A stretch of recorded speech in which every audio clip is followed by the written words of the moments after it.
Hi there, so great to see you and I hope I find you well. I'm Jenny Kirk, welcome you up here to Weir Yard. And now today I'm going to be talking about DCC decoders and actually testing them and making sure that you have the right one for your model. Now, if like me you have a big box of mixed DCC decoders, maybe you buy them cheap at shows from some of the stands have second-hand ones and you're not quite sure what they are. Well, you can read things like CV8 to find out the manufacturer and kind of trace back with a bit of Google foo. But there are products on the market that make things a lot easier to just test really quickly and readily what the decoder is capable of doing, and also whether it's working, whether the auxiliary functions are working, how many of them it has. And instead of just digging through your collection looking for a test locomotive that you can plug them into to make sure the lighting functions work, well, what if, say for example, you knew that you needed an 8 or a 10 function decoder, but you didn't have any models that you could test that functionality with? How would you know whether you had a decoder already in stock? Well, that's when a decoder tester comes in really handy. Quickly and easily you can work through many different decoders, many different plug interfaces, and this product that we're looking at today, the drM digital decoder tester that comes from Train-O-Matic, has a couple of little upgrades that Train-O-Matic have applied to this, including a super quiet coreless motor to replace the original quite noisy one that these come with, as well as some little rubber feet. You cannot underestimate how well little rubber feet add to the stability of your system, and they make this a lot easier to use and a lot less risk of accidentally shorting out any of the components on the back of this board whilst you're doing the testing. So come with me today and we're going to be taking a good close look at this product in association with Train-O-Matic, makers of DCC decoders and accessories that are designed by enthusiasts for enthusiasts. Find the full range available to order now at tranfabric.co.uk. Additional support comes from... This is Clark Railworks, and this is what we do. You'll know us from Ellis Clark Trains, and you'll get the same friendly expertise with us too. We've got a huge range of pre-owned model railways from all your favourite manufacturers, and maybe some you hadn't heard of before. It's the place to come for quality. We don't stock substandard models, and everything we sell is fully tested and photographed by model railway experts. No matter whether you model OO gauge, N, HO or more, we have sought after models from all around the world with new listings added every weekday. Check out what's available now at clarkrailworks.com and don't miss out on your latest logo. Also, don't forget to tickle that like button, share this video and subscribe to the channel to be the first to know about new videos as and when they go up. We also have a Patreon page with link details down below where you can head on over, and there are multiple tiers of rewards to help support the channel. Or you could also become a channel member. It's a great way to get additional benefits and perks and to also keep supporting the channel to be making the videos that you want to see. But a decoder tester is something that I've seen in use before. They used to be on the counter at Rails of Sheffield a couple of years ago when I'd go in there, and I'd always look at them and think, I should probably get one of those. Well, thanks to Train-O-Matic, who've sent one over to review from their catalogue in a new range that they are stocking, we can finally put this one to the test. Is it worth having in your arsenal of bits and pieces? Well, we find out today.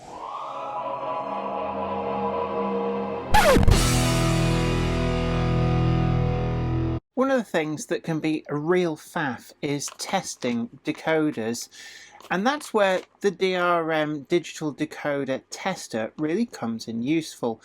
Rather than getting a whole bunch of different locomotives, taking the bodies off, and then hot swapping the decoders, and then having all the vagaries, what if the wheels are dirty, what if the track's dirty, it can be quite difficult. Plus, you've also got the added thing that if you wanted to test a decoder, see how many functions it's got, what type of functions, Well, you'd have to find a specific model that made use of those functions to be able to test them.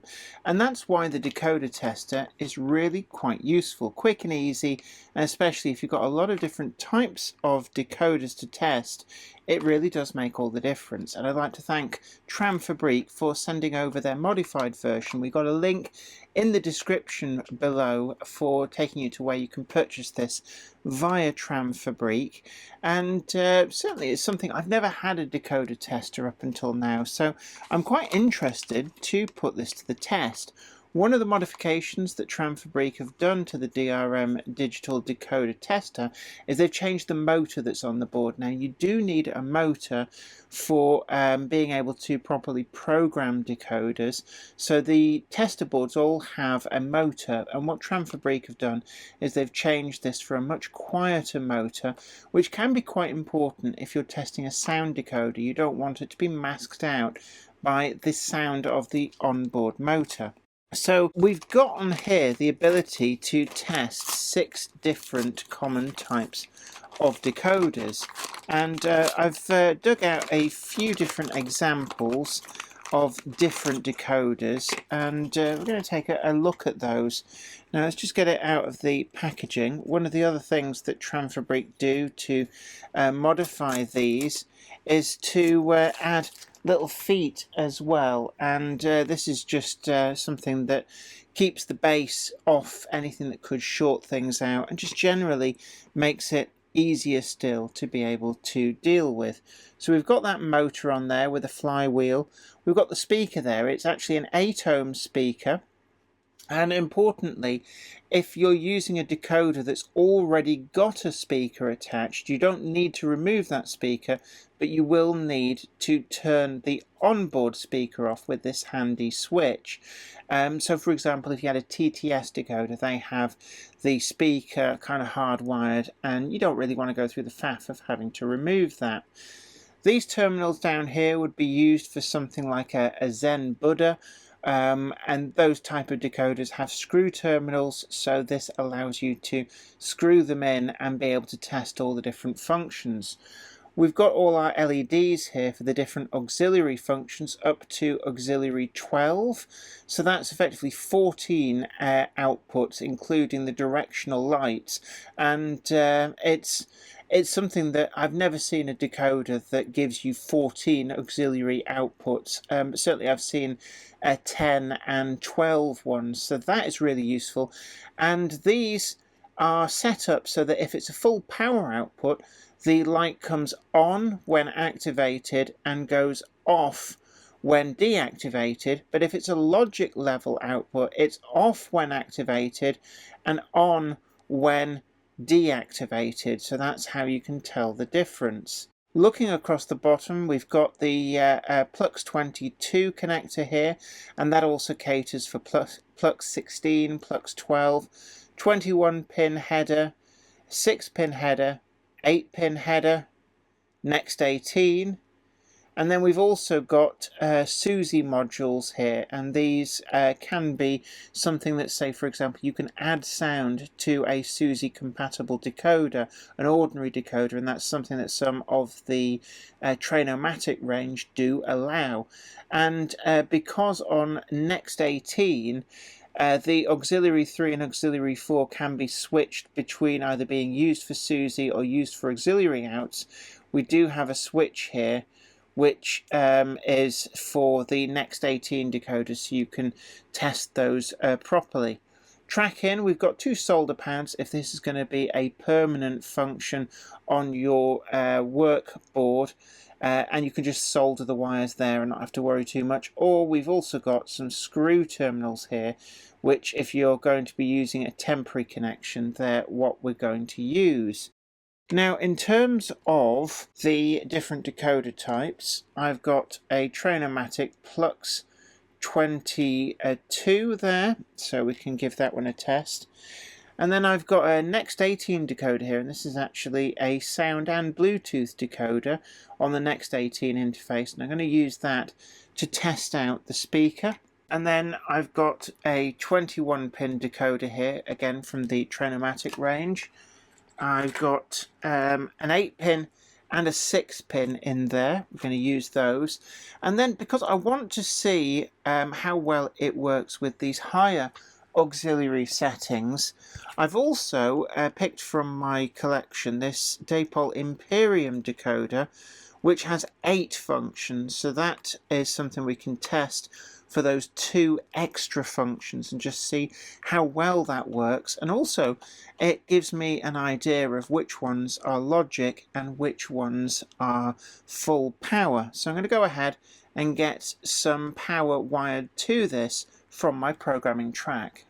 So I've gone ahead and got the tester wired in with some power leads from the programming track, and I've also inserted a 21-pin decoder.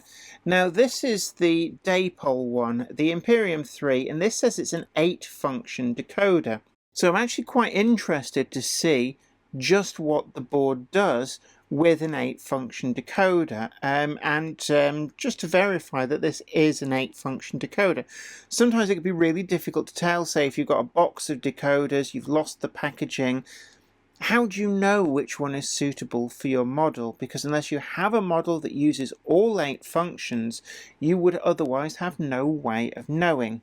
So with that all wired in, and make sure you do that with the power off, we're going to plug the programming track in. So we get the lights come on, and then we get the lights light up, and these are clearly the logic level outputs, and that tallies with what it said in the instructions, that the logic levels show as being the LEDs on when they're turned off. So what we can see here is the headlights are on, and that's just a quirk of having had on the NCE locomotive number 3 already lined up with its headlight on. We can turn that on and off, change direction, and then if we get the locomotive, the decoder, to think it's moving a locomotive, we get the red light to confirm the motion and the motor starts spinning. We can change that direction, and that is working just fine. And now let's test those functions. So F1, full power, F2, full power, F3, working, logic level, F4, logic level working, F5 and F6. Everything is working as expected. And let's just go back down and turn that off. And everything is working as expected. Turn the headlights off. That is perfect. So we've verified that that is an 8-function decoder, which has 4 full power outputs and 4 logic level. So I'm just going to turn this off, and that then allows us to safely remove this decoder and test another.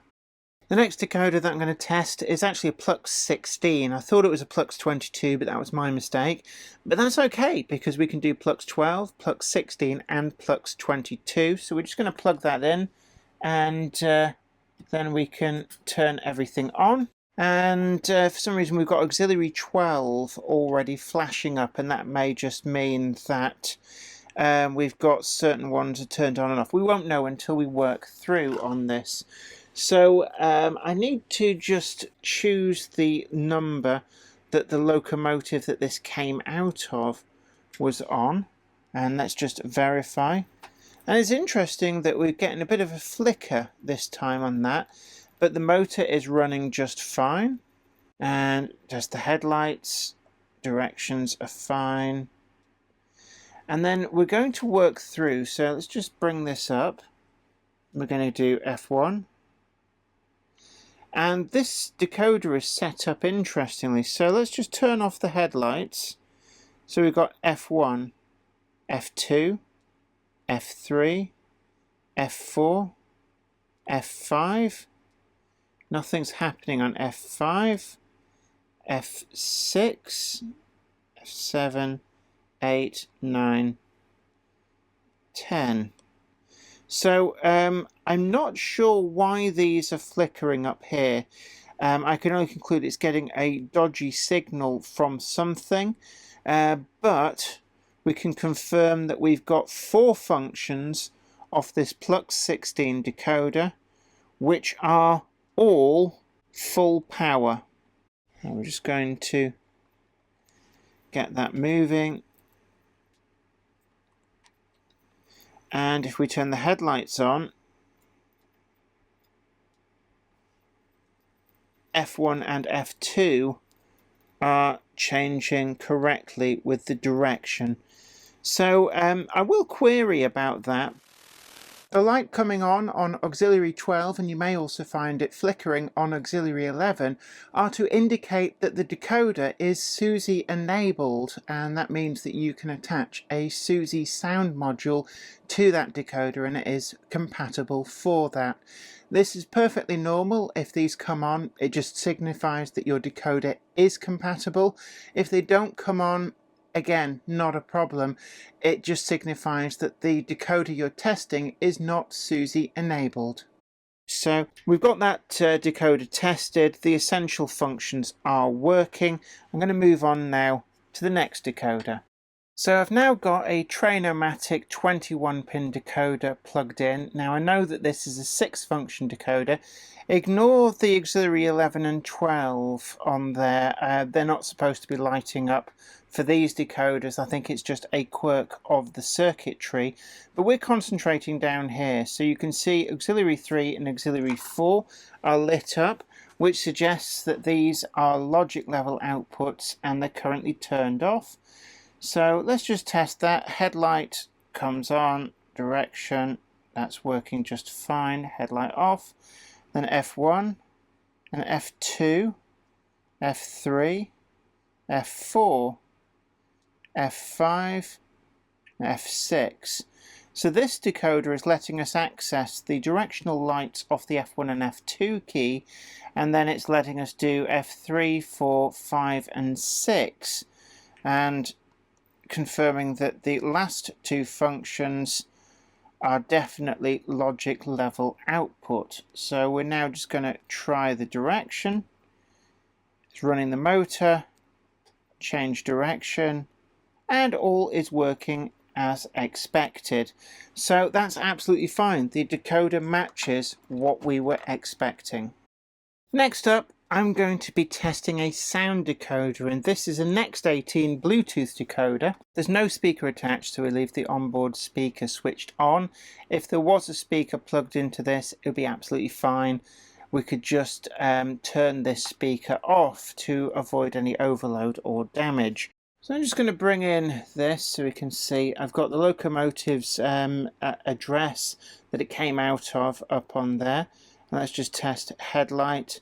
That's coming on.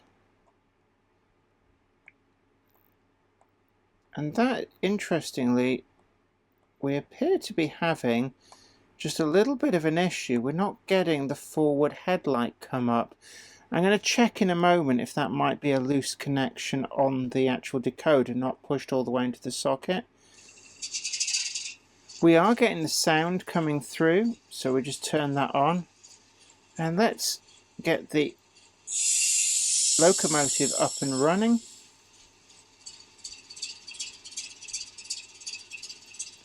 And you can see the light started to flash and the motor is turning. So I'm just going to stop that. Let's just turn the sound off. We know that that's working.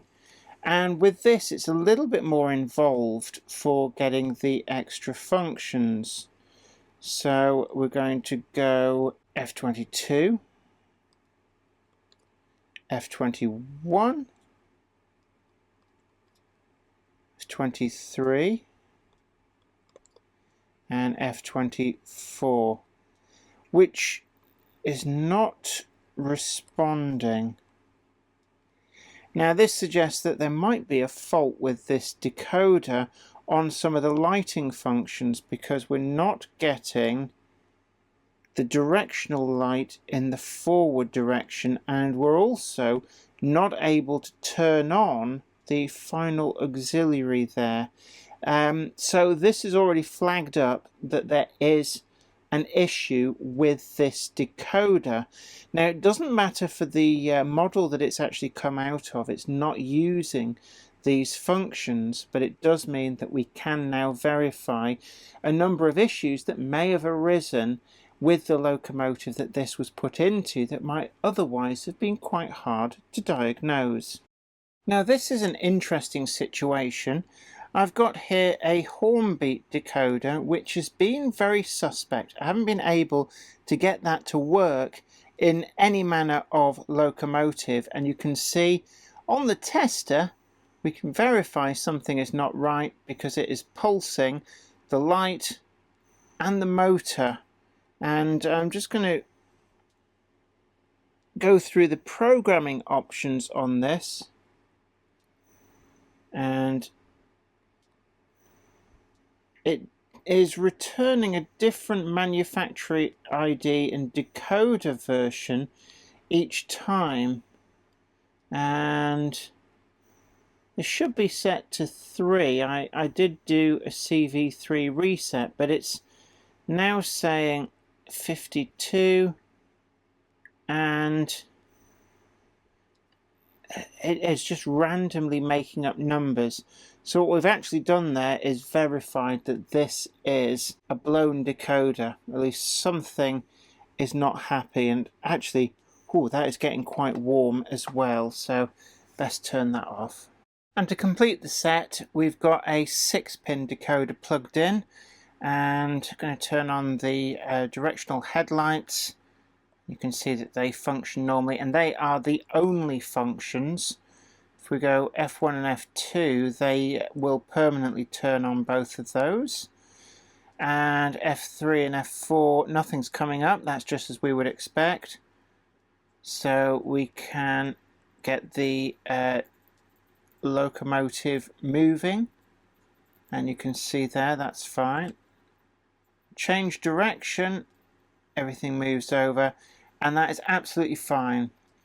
So as you can see here, this is a great product for being able to test a lot of decoders very quickly, and not just to be able to work out how many functions each has available, but also if there's any issues with those functions, whether the sound is working correctly.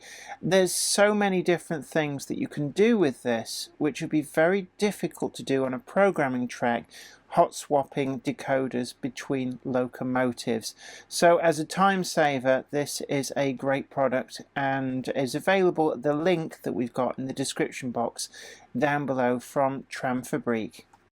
Well, I hope you really enjoyed today's video and found it informative. Please like, share and subscribe, and leave a comment down below. It's great to hear from you. What do you think about this decoder tester? Have you used decoder testers, or is this something that you're looking at and thinking, that's really useful, that saves a lot of aggro, popping the lids off numerous locomotives just to run through and test various decoders? And if, like me, you do tend to have an eye for a bargain, sometimes it's great to pick up job lots of decoders, or even second-hand ones off club stands at shows. You might not be quite sure what they're capable of doing, but with this decoder tester you can get right in there and make sure that you know which decoder is best for which locomotive. But until next time, this is me, Jenny Kirk, saying you take great care of yourself. Happy modelling. Bye for now. Today's video comes in association with Train-O-Matic, makers of DCC decoders and accessories that are designed by enthusiasts for enthusiasts. Find the full range available to order now at trainfabrique.co.uk. Additional support is provided by... This is Clark Railworks, and this is what we do. You'll know us from Ellis Clark Trains, and you'll get the same friendly expertise with us too. We've got a huge range of pre-owned model railways from all your favourite manufacturers, and maybe some you hadn't heard of before. It's the place to come for quality. We don't stock substandard models, and everything we sell is fully tested and photographed by model railway experts. No matter whether you model double O gauge, N, HO or more, we have sought after models from all around the world, with new listings added every weekday. Check out what's available now at clarkrailworks.com, and don't miss out on your latest logo. I'd like to thank everybody over on Patreon, and an extra special huge thanks goes out to our Patreon heroes. Without you guys over on Patreon, we really wouldn't be able to keep making the video content that you see on this channel. And don't forget that you can also head on over to patreon.com/JenniferKirk and check out the different tiers of rewards. Thank you so much. You are absolute legends.